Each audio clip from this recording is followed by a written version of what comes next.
Salam Kerahiman. 18 Maret, temanya dari salib, dari hati.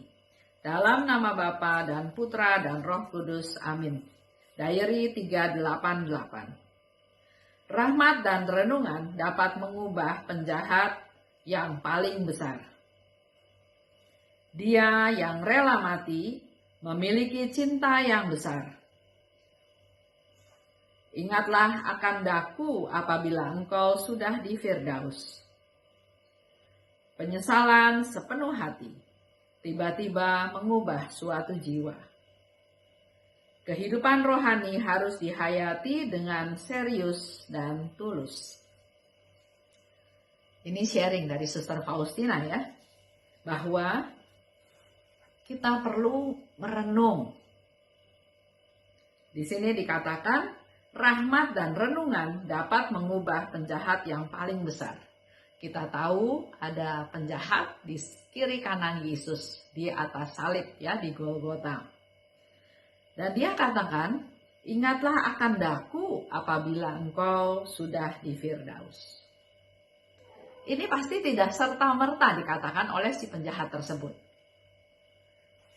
Memperoleh suatu rahmat dan merenung.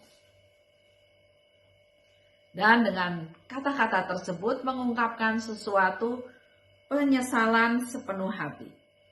Orang yang menyesal dengan sepenuh hati dapat mengubah suatu jiwa.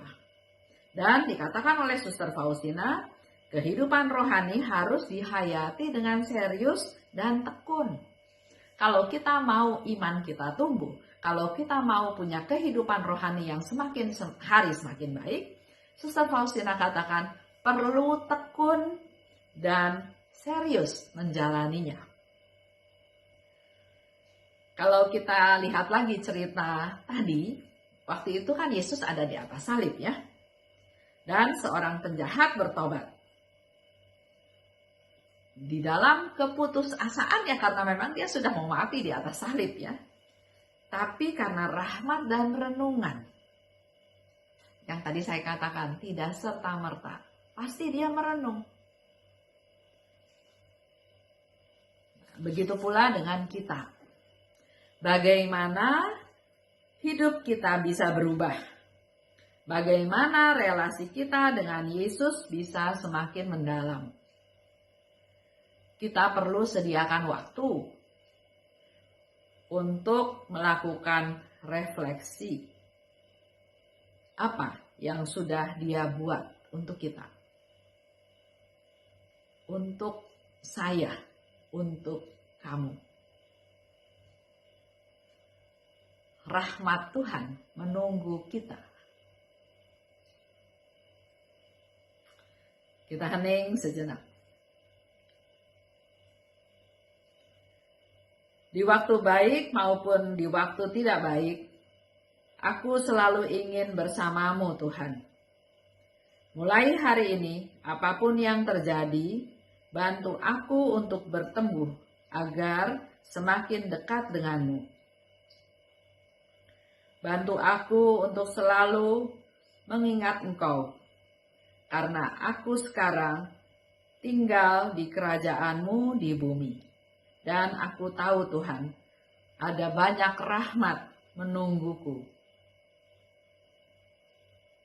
Yesus, Engkau andalanku. Dalam nama Bapa dan Putra dan Roh Kudus. Amin. Tidak ada yang terlambat untuk kita. Semua untuk menerima rahmat Tuhan. Rahmat Tuhan sedang menunggu kita.